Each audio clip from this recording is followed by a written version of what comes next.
मैं कहूंगा होनी चाहिए, डराने की पॉलिसी जरूर होनी चाहिए, उसमें कोई डाउट नहीं, क्योंकि अगर पाकिस्तान टेररिज्म ही समझता है तो टेररिज्म की लैंग्वेज बोलने में कोई गलती नहीं है।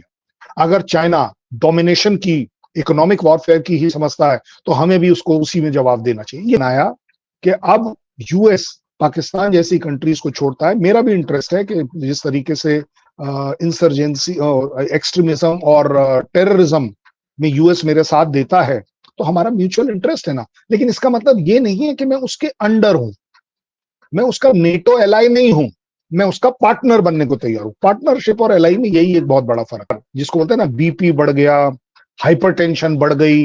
ये क्या होता है? हाइपरटेंशन और बीपी इसलिए नहीं बढ़ता है कि आप मुझे डांट रही हैं, मैं अपने आप को आपके सामने डांट रहा हूं कि देखो मैं कुछ नहीं कर पाया, मैं कुछ नहीं कर पाया, उससे आपका बीपी बढ़ रहा है।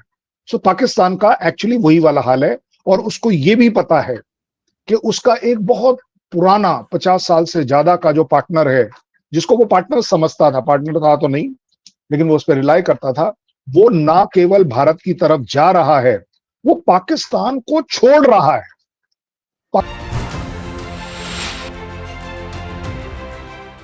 नमस्कार, मैं अंबर जैदी एक बार फिर से आप सबका बहुत स्वागत करती हूँ हमारे आज के खास कार्यक्रम में।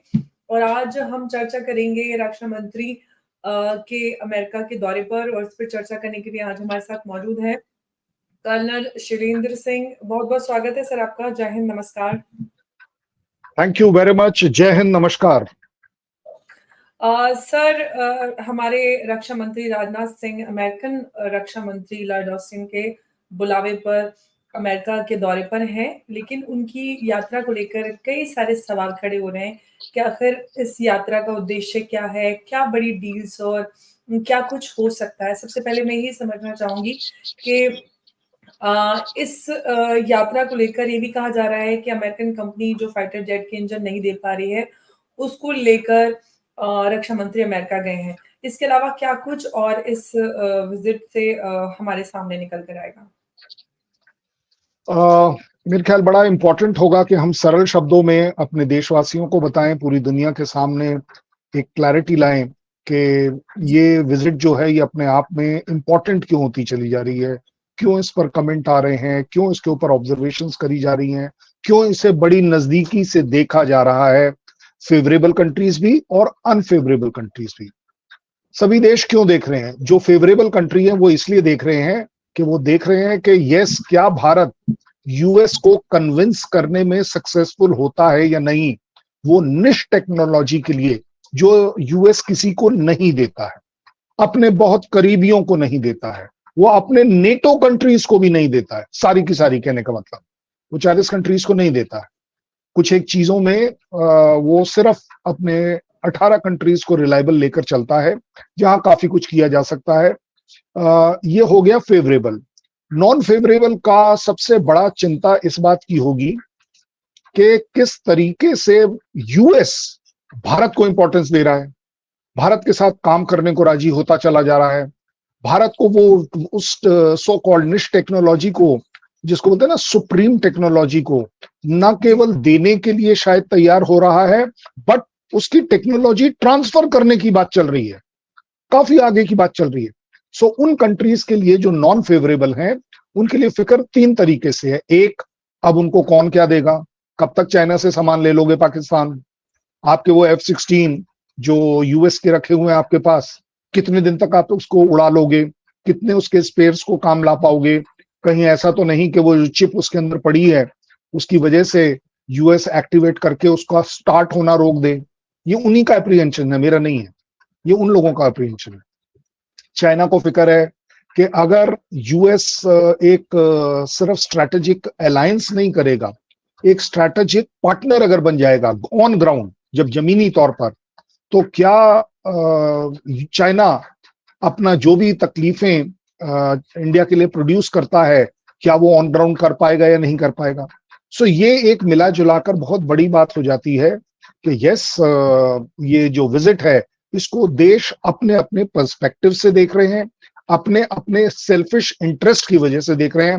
हो सकता है कोई हमारा कॉम्पिटिटर भी हो जो आर्म्स मैन्युफैक्चरिंग में हमें कॉम्पिटिटर की तरह देखता हो, इसलिए वो इस विजिट को देख रहा है कि अगर आप अच्छी चीजें बना पाएंगे, दुनिया को दे पाएंगे, तो जायज बात है कि भाई उनका बिजनेस कम हो जाएगा, इंडिया की इकोनॉमी बढ़ जाएगी, क्योंकि जो इकोनॉमिक कॉम्पिटिटर हैं लाइक चाइना, उसको बहुत ज्यादा फिक्र होगी कि इकोनॉमिकली इंडिया को वो एंगेज रखना चाहता था लोअर लेवल पर, और इंडिया बढ़ जाएगा अपर लेवल पर। डिफेंस टेक्नोलॉजी से रिलेटेड इंडिया का जो बोलबाला है, बिजनेस है, इकोनॉमी है, वो काफी हद तक बढ़ जाएगी। सो इस वजह से आप पाएंगे कि बाकी देशों का इंटरेस्ट इसमें क्यों है। आपने बात जी करी कंपनीज की, कंपनीज का भी सेम इफेक्ट है। कंपनीज तो अपने देश से ऊपर चलती हैं। जो यूएस की भी कंपनीज हैं जो ये मैन्युफैक्चरिंग करती हैं, वो नहीं चाहेंगी कि इंडिया उनका कॉम्पिटिटर बने, लेकिन एट द सेम टाइम वो ये भी चाहेंगी उन्हीं कंपनीज में से कि अगर उनकी गवर्नमेंट इंडिया के साथ वो एक सिक्योरिटी से रिलेटेड अलायंस कर लेता है, पार्टनर बन जाता है, तो उनका सामान इंडिया में आसानी से आ पाएगा, उनका सामान इंडियन मैन्युफैक्चरर्स के साथ प्राइवेटाइजेशन के पार्ट में सस्ते दामों में बन पाएगा, बेटर क्वालिटी का बन पाएगा, और उसको एक्सपोर्ट करने से जो इनकम आएगी वो उनके लिए उतनी बराबर है। एक बड़ा लिविंग एग्जांपल ब्रह्मोस है। ब्रह्मोस मिसाइल हमारे और रशिया के बीच में थी, उसको जब हम फिलीपींस में बेचते हैं तो उसका जो प्रॉफिट है, तो जायज बात है कि रशियन कंपनी और हमारी कंपनी दोनों के लिए विन विन सिचुएशन है। सो इस वजह से कंपनीज का भी एक बहुत बड़ा इंटरेस्ट है कि यस, देश उनका अलाउ करेगा या नहीं करेगा। इस वजह से इस विजिट को बहुत ज्यादा अहमियत दी जा रही है, जो मुझे लगता है देनी भी चाहिए, इंडिया को भी देनी चाहिए। एब्सोल्युटली। लेकिन सर कुछ लोग जो रेस में दूर-दूर तक शामिल नहीं है, जैसे पाकिस्तान, वो इतना क्यों परेशान है? पाकिस्तान तो ना 3 में ना 13 में। आ, देखिए, होता यह है कि आप रेस में शामिल हों या ना हो, लेकिन आपका स्पेक्टेटर होने का हक कोई नहीं छीन सकता। क्यों? क्योंकि देखिए, अब वो वाली बात है कि आप स्पेक्टेटर तो बन ही सकते हैं, और उस बनने के पीछे आपकी फिक्र इन्वॉल्व हो जाती है। मैं मान सकता हूं कि ब्रह्मोस वाली मिसाइल शायद पाकिस्तान अगले काफी टाइम तक ना बना पाए, हाइपरसोनिक मिसाइल्स वो नहीं बना पाएगा। जो मिसाइल टेक्नोलॉजी अदरवाइज भी है, वो इंडिया की फार सुपीरियर मानी जाती है। ये मेरा नहीं कहना, ये पाकिस्तानी का कहना है बाय द वे। सो उनका कन्फेशन एक तरीके से। सो एक फिक्र जिसको बोलते हैं ना, बीपी बढ़ गया, हाइपरटेंशन बढ़ गई, ये क्या होता है? हाइपरटेंशन और बीपी इसलिए नहीं बढ़ता है कि आप मुझे डांट रही हैं, मैं अपने आप को आपके सामने डांट रहा हूं कि देखो मैं कुछ नहीं कर पाया, मैं कुछ नहीं कर पाया, उससे आपका बीपी बढ़ रहा है। सो पाकिस्तान का एक्चुअली वही वाला हाल है, और उसको ये भी पता है कि उसका एक बहुत पुराना 50 साल से ज्यादा का जो पार्टनर है, जिसको वो पार्टनर समझता था, पार्टनर था तो नहीं, लेकिन वो उस पर रिलाई करता था, वो ना केवल भारत की तरफ जा रहा है, वो पाकिस्तान को छोड़ रहा है, पाकिस्तान से अलग हटता चला जा रहा है। यहां तक उनकी रिलायबिलिटी चाइना की है। उन्हें यह भी पता है, ये क्लैरिटी से पता है पाकिस्तान की इंटेलिजेंसिया को, स्ट्रैटेजिक अफेयर्स के लोगों को, उनकी गवर्नमेंट को, उनकी आर्मी को, कि चाइना उनके यहां एक रिलायबल पार्टनर नहीं है, वो एक रिलायबल बिजनेसमैन है। वो वहां कमाने आया है। वो ग्वादर पोर्ट में अगर काम करेगा तो वो ग्वादर पोर्ट को टेक ओवर करेगा, अगर वो सी पैक बनाएगा तो वो सी पैक को टेक ओवर कर कर आपकी उस पूरी टेरिटरी के ऊपर अपना हक जमाएगा, जो कि उसने एग्रीमेंट में लिखवाया हुआ है। और इसीलिए जनता, पाकिस्तान की जनता उसे प्रोटेस्ट कर रही है। मैं मान सकता हूं मजबूरियां सरकार की कोई भी हो सकती हैं, पैसा मिल रहा है, ये हो रहा है, वो हो रहा है, but at the same time ground level पर पाकिस्तान का बीपी बढ़ रहा है, हाइपरटेंशन बढ़ रही है, शुगर भी बढ़ रही होगी शायद। मैं तो ये भी कहूंगा कि शायद उनका हार्ट अटैक वाला स्टेज भी आने वाला होगा, कि जिस तरीके से चाइना ने उनके यहाँ पुलिस को पीटना शुरू कर दिया है, उनके गधों को अपने यहाँ पर एक्सपोर्ट करवा रही है, वो वहां की लेडीज को एक्सप्लॉइट करने के लिए उनकी प्लानिंग चल रही है और कर भी रही है। सो ओवरऑल देखा जाए, ये जो रेस है, जरूरी नहीं है कि आप रेस में फिजिकली दौड़ रहे हो, आपका दिमाग दौड़ रहा है, आपकी अटेंशन दौड़ रही है, और आप अपने आप को उस दौड़ में शामिल नहीं कर पा रहे हो। आपकी सबसे बड़ी टेंशन इस बात। जी सर, दुनिया भर में भारत की जो डिप्लोमेसी है उसको काफ़ी अच्छी नज़रिए से देखा जाता है, भारत का बोलबाला है। लेकिन पाकिस्तानी एक्सपर्ट्स का कहना है, क्योंकि रिसेंटली प्रधानमंत्री यूक्रेन यात्रा पे और रक्षा मंत्री अमेरिका की यात्रा पे, और जो रशिया है वो हमारा एक स्ट्रेटेजिक पार्टनर है। ऐसे में वो कहते हैं कि भारत तो हर तरफ की खेलता है, भारत किसी का नहीं है। आप इस पर क्या कहते हैं? Very good. एक्चुअली सच बात देखी जाए तो पाकिस्तानी डिप्लोमेट और एक्सपर्ट बिल्कुल ठीक हो। पता है क्यों? क्योंकि उनके खून में, उनकी सोच में, उनकी पढ़ाई में हमेशा से ये बात रही है कि हम तो एक ही तरफ चलेंगे। अगर हम मुस्लिम स्टेट है तो हम मुस्लिम स्टेट होने से सेटिस्फाई नहीं होंगे एज वेल एज पाकिस्तान, हम कट्टर मुसलमान बनेंगे, हम तालिबान की कॉपी करेंगे अपने आप को, बाद में चाहे तालिबान से लड़ाई झगड़ा भी कर लेंगे, वो एक अलग बात है। इसी तरह अगर वो यूएसए के साथ रिलेशन रखते थे तो वो उनकी मेंटालिटी है ये, और जो कि जायज है मेंटालिटी, कि आप अगर किसी की गोद में 50, 60, 70 साल खेले हो तो आपकी मेंटालिटी उस गोद वाली रहेगी ना, पैरों पे खड़े होने वाली नहीं रहेगी। सो इसीलिए आपको उनका हमेशा साथ देना चाहिए, उन्हीं की साइड रहना चाहिए। लेकिन अगर मैं उन्हीं पाकिस्तान डिप्लोमेट से पूछ लेता हूं सवाल, तो भाई साहब जब यूक्रेन वॉर से 2 दिन पहले आपके इमरान खान साहब पुतिन के दरबार में बाहर क्यों बैठे हुए पाए गए थे? और वो मिलने को तैयार नहीं थे क्योंकि डिले हो गई थी, क्योंकि वो कुछ प्लानिंग करा रहे थे। आप बता दीजिए, अगर पाकिस्तान इतना ज्यादा रिलायबल है इस पॉइंट ऑफ व्यू से, तो ऐसा क्यों कर रहा है? वो आज भी चाइना, जो कि यूएस का एनिमी है, वो चाइना यूएस को छोड़कर अब चाइना की तरफ देख क्यों रहा है? ये उनकी मेंटालिटी। मैं अब आपको अपनी मेंटालिटी बताता हूं, जो हमारे देश की मेंटालिटी दिख रही है और पूरी दुनिया उससे एनवी कर रही है, उससे बहुत ज्यादा सरप्राइज हो रखी है कि ये मास्टर स्ट्रोक कैसे चला दिया इंडिया ने। इंडिया ने शुरुआत करी थी कि हम नॉन अलाइंड रहेंगे, अगर आपको याद हो, और हमने बढ़ चढ़कर इसको पूरी दुनिया में डाला था। पहले होता था 3 ब्लॉक होते थे, एक ब्लॉक होता था यूएस वाला, एक होता था रशिया वाला, और एक होता था नॉन अलाइंड वाला। और नॉन अलाइंड वालों का नंबर जो था वो हमेशा इन दोनों से ज्यादा था, क्योंकि लोगों को ये पसंद आ रहा था, क्योंकि उनकी मजबूरी भी थी। वो एक अलग बात है कि भाई अगर यूएस तुम्हारा साथ ही नहीं दे रहा तो तुम उसके साथ अलाइन कैसे हो जाओगे? अगर आपकी रशिया या कम्युनिस्ट पार्टी से पटती नहीं है तो आप उसकी साइड कैसे हो जाओगे? सो ऐसे कर कर हम पहले, अब जो इंडिया ने जो किया है वो बोला है कि we are still non aligned. हम अब अलाइंड हैं अपने नेशनल इंटरेस्ट के लिए। नॉन अलाइंड का मतलब ये नहीं होता है कि boycott US, boycott Russia, boycott China, इसका मतलब ये नहीं होता है। नॉन अलाइंड का मतलब होता है जो मैं, मेरा दिल, मेरा दिमाग जो कह रहा है, मेरे पूरे शरीर के लिए, मेरी पूरी जिंदगी के लिए, एक अच्छी जिंदगी के लिए मैं वो करूं। अगर आज हम देखते हैं कि हमारी चाइना से पटे या ना पड़े, लेकिन हम उनके साथ बिजनेस करना पड़ रहा है क्योंकि हमारे लिए भी फायदेमंद होगा, शायद उनके लिए भी फायदेमंद, तो इकोनॉमिक गेन्स की वजह से कर रहे हैं। डिफरेंसेस के बावजूद ये ट्रेड बढ़ रहा है। ये हमारा नॉन अलाइंड तरीका है। हम ये नहीं कह रहे कि हम उनके साथ हैं, हम मिलिटरीली उनके साथ हैं, हम उनके साथ पॉलिटिकली हैं, कुछ भी। हमारे डिफरेंसेस हैं, तगड़े डिफरेंसेस हैं, बॉर्डर डिस्प्यूट है, मारने की और मर मिटने की भी हमारे बीच में एक स्टेज आई हुई है, इसमें कोई डाउट नहीं है। बट दैट डजंट मीन कि जो मेरी सेहत के लिए ठीक है, मेरी अलाइनमेंट के लिए ठीक है, वो मैं ना करूं। मैं वो कर रहा हूं। मैं रशिया के साथ इसलिए चलता हूं क्योंकि रशिया ब्लॉक मेरे को 70 साल की रिलायबिलिटी दे चुका है। मेरा मिलिट्री इक्विपमेंट उसके ऊपर डिपेंडेंट है। बेवकूफ हूंगा मैं कि कल सुबेरे उसके साथ झगड़ा कर कर अपना पूरा मिलिट्री इक्विपमेंट के जो स्पेयर्स, मेंटेनेंस सब कुछ है, उनको रुकवा दूं। I don't think. मैं तो कह रहा हूं आप यूएस से पूछ लो अगर वो ऐसा करने को तैयार है, चाइना से पूछ लो, पाकिस्तान से पूछ लो अगर वो ऐसा करने को तैयार है। इसी तरह यूएस के साथ जब हमारे रिलेशन ठीक नहीं थे, उसको हमने अपनी डिप्लोमेसी से ठीक किया, अपने देश को अट्रैक्टिव बनाया कि अब यूएस पाकिस्तान जैसी कंट्रीज को छोड़ता है। मेरा भी इंटरेस्ट है कि जिस तरीके से इंसर्जेंसी, एक्सट्रीमिज्म और टेररिज्म में यूएस मेरे साथ देता है, तो हमारा म्यूचुअल इंटरेस्ट है ना। लेकिन इसका मतलब ये नहीं है कि मैं उसके अंडर हूं, मैं उसका नेटो एलाई नहीं हूं, मैं उसका पार्टनर बनने को तैयार हूं। पार्टनरशिप और एलाई में यही एक बहुत बड़ा फर्क है कि as a ally you come under them, you are under their directions, but as a partner you are on equal form. आप और मैं सामने एक दूसरे के खड़े होते। सो अगर देखा जाए तो पाकिस्तानीज को प्रॉब्लम यह है कि इंडिया इसमें सक्सेसफुल हो गया। इंडिया यूक्रेन भी चला गया, इंडिया रशिया भी चला गया।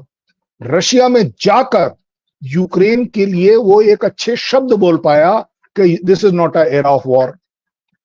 उसी तरह इस वाली विजिट में 4 दिन पहले भी क्या बोल दिया इंडिया ने, प्राइम मिनिस्टर ने, कि ये जो मिसाइल अटैक बच्चों के ऊपर हुआ है ऐसा नहीं होना चाहिए।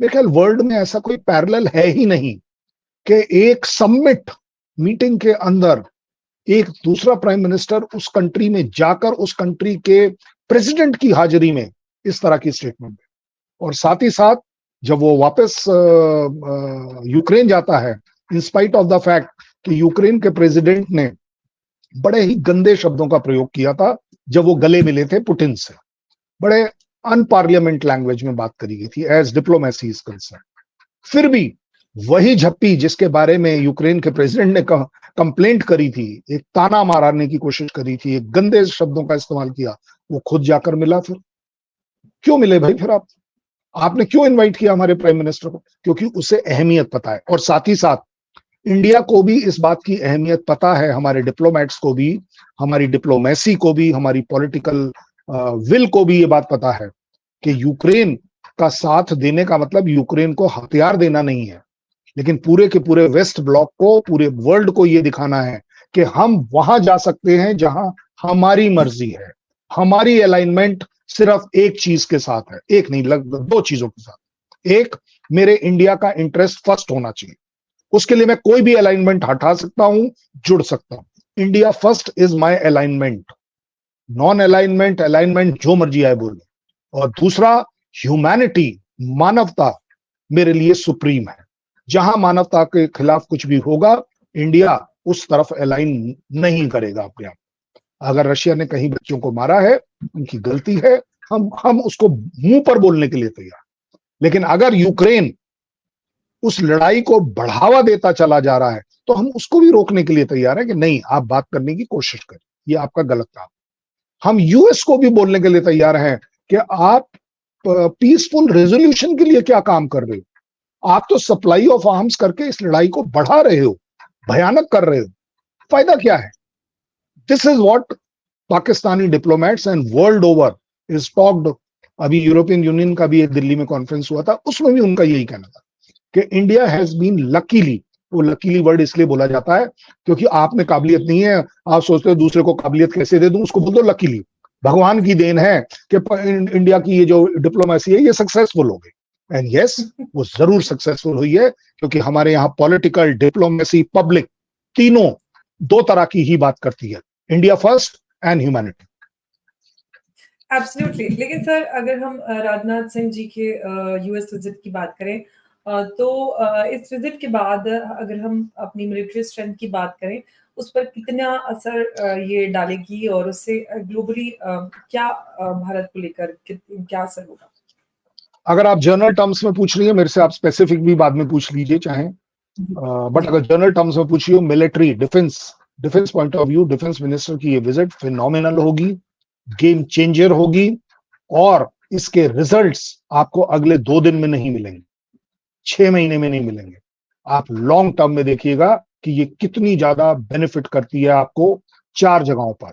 सबसे पहली बात, इंटरनेशनल स्टेज पर, दूसरा है इकोनॉमिक स्टेज पर, तीसरा है पॉलिटिकल स्टेज पर, वो भी बहुत इंपॉर्टेंट है, और चौथा आखिरी जिसको मैं बोलता हूं वो है डिफेंस, क्योंकि एक स्ट्रॉन्ग डिफेंस होना अपने आप में आपको, वो बोलते हैं ना, भय बिन प्रीत नहीं होती, वो वाला मामला है कि वो भय जो है वो हमारे दुश्मनों तक ऑटोमेटिकली पहुंचेगा। हालांकि हम उन्हें दुश्मन नहीं समझते, बट वो अपने आप को दुश्मनी निभाने की बात कर रहे हैं।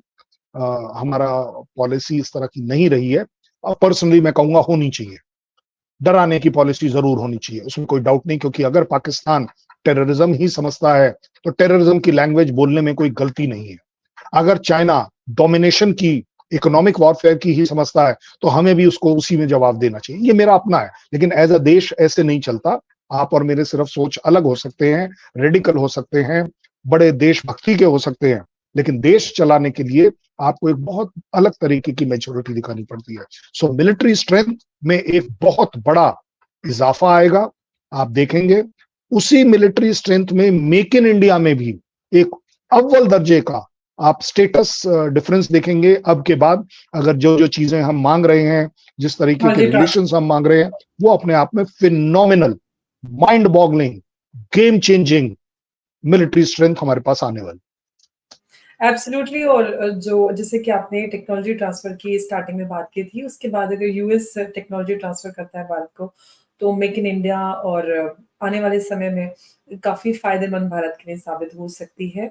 और दोनों ही देश होगी, की जो होगी, होगी, एब्सोल्युटली। होगी, बिल्कुल होगी। मैं अब आपको एग्जांपल देता हूँ, जी, क्योंकि देश में इस तरह की बातें नहीं पता चलती। आपके थ्रू एक बड़ा एजुकेटिव प्रोग्राम हो सकता है। हम अपना तेजस जहाज बनाना चाहते हैं। तेजस जहाज हम अपने लिए भी बनाना चाहते हैं और एक्सपोर्ट करने के लिए भी बनाना चाहते हैं। दोनों ही पॉइंट ऑफ व्यू से ये इंपॉर्टेंट है हमारे लिए। अगर इसमें इंजन हमें वो थर्स्ट वाला नहीं मिला जो अभी हमें चाहिए, तो ये रुक जाएगा। तेजस हम बना तो नहीं पाए, बना कर लिया हमने, प्रोटोटाइप बना लिया, अप्रूवल करा लिया, ट्रायल्स कर लिए, तो ऑर्डर भी प्लेस हो गया, लेकिन हमारे वो 126 अभी तक ग्राउंड पे तो आए नहीं।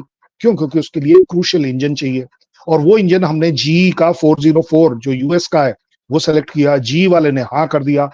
यूएस की पॉलिसी कहती है कि ये हमारी सीक्रेट टेक्नोलॉजी है, निश टेक्नोलॉजी है, इसको हम आसानी से नहीं देते। तो गाड़ी उस पर रुकी हुई थी काफी टाइम से। जब तक वो इंजन या उसका ऑल्टरनेटिव नहीं मिलता, तो अपने आप में वो हमारा प्रोग्राम लेट हो जाएगा। अब एक सेकंड को कोई मुझे ये बोल देगा पाकिस्तान का पैनलिस्ट के आप इसी के पीछे क्यों पड़े, कोई दूसरा ले लो। भाई साहब, अगर दूसरा लूंगा तो टाइम और बढ़ेगा ना। सो ऐसी चीजों में डिले हो जाएगा, और डिले होने का जी, मतलब है कि जो हमने अभी तक यूएस के साथ रिलेशन बिल्टअप किया, हमने टेक्निकल इवैल्यूएशन किया, वो सारा का सारा बेकार हो जाएगा। सो इसलिए आप देखेंगे, अगर ये करार हो जाती है, तो मेरा अपना है कि अगले 3 महीने से 4 महीने में ये इंजन हमें मिलना शुरू हो जाएगा। और ये इंजन मिलने के 6 महीने के अंदर अंदर आप देखेंगे कि तेजस रोल आउट होकर सर्विस में आ जाएगा। अब चॉइस आपके पास है समझदारी की, कि क्या मैं ये 6 महीने का ही काम करूं या किसी और कंट्री के साथ बैठकर अगले 3 साल और लगाऊं। सो इसलिए ये विजिट बहुत इंपॉर्टेंट हो गई। साथ ही साथ हम उनसे वो प्रीडेटर ड्रोन की बात चल रही है हमारी। प्रीडेटर ड्रोन वो देने को तैयार है, काफी साल हो गए अब तो हमें उनसे बात करते हुए। प्रीडेटर ड्रोन उनका निश टेक्नोलॉजी है, वो अपने आप। और वो भी हम कह रहे हैं नहीं, हमें सिर्फ ड्रोन नहीं चाहिए, हमें आर्म्ड वाला चाहिए, जिसमें हथियार लगे हुए हों, बॉम्ब्स लगे हों, मिसाइल्स लगी हों, रॉकेट्स लगे हों, कि वो सर्विलेंस करेगा, टारगेट को एक्वायर करेगा और इंस्टेंटली रियल टाइम में उसे डिस्ट्रॉय करेगा, क्योंकि वो आर्म्ड है। अब अगर इसको लेने के लिए हम बोलें कि चलिए जी, ये हमारी टेक्निकल रिक्वायरमेंट्स मीट करता है, हमारी स्ट्रेटेजिक रिक्वायरमेंट मीट करता है, लेकिन अगर वो नहीं दे रहा, तो इसका मतलब जो पिछले 1 डेढ़ 2 साल में हमने काम किया इस पर, वो समय बर्बाद हो गया। तो बेटर इज व्हाट, कि हम उस देश को कन्विंस करें, एडजस्ट करें, कंप्रोमाइज करें उसे, उसको और अपने आप को भी कन्विंस करें कि उनकी रिक्वायरमेंट्स हम मीट करें और हमारी रिक्वायरमेंट्स वो मीट करें। तो अब क्या हुआ, प्रेडेटर ड्रोन हमने बोला हम बनाएंगे। यूएस कहता है हमारे लॉ में है ही नहीं कि हम ये आपको बनाने देंगे। तो बोले जी क्यों नहीं है?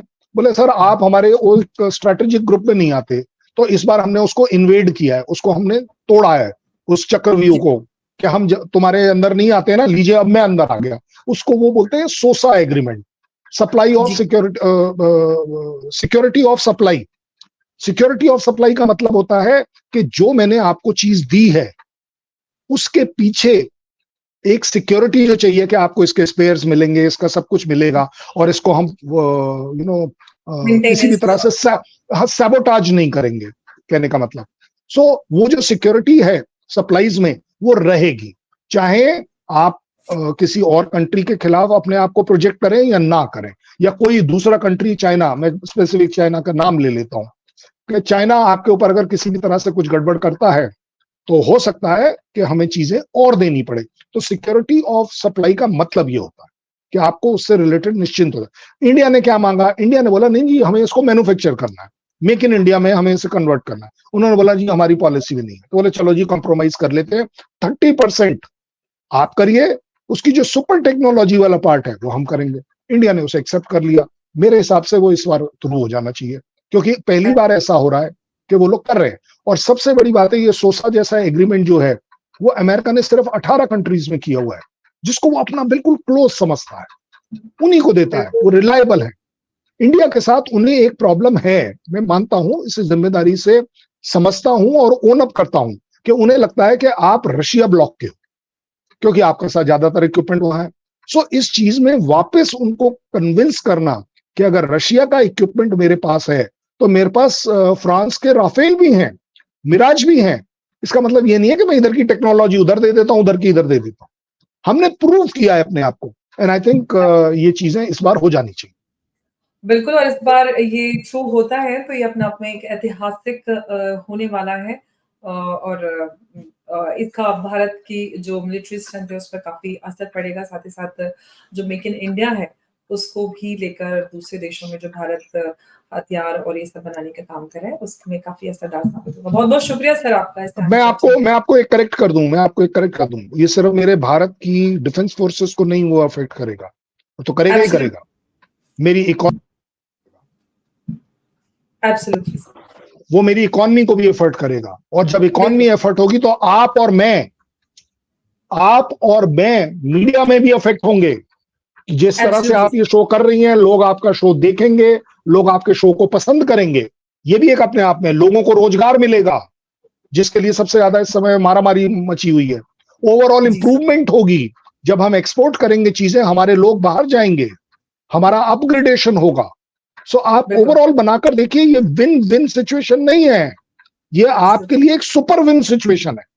And absolutely. Thank you very much, बहुत बहुत धन्यवाद, थैंक यू आपने हमें बुलाया एंड सर, जय मुझे हिंद। मौका दिया। जय हिंद। Thank you sir.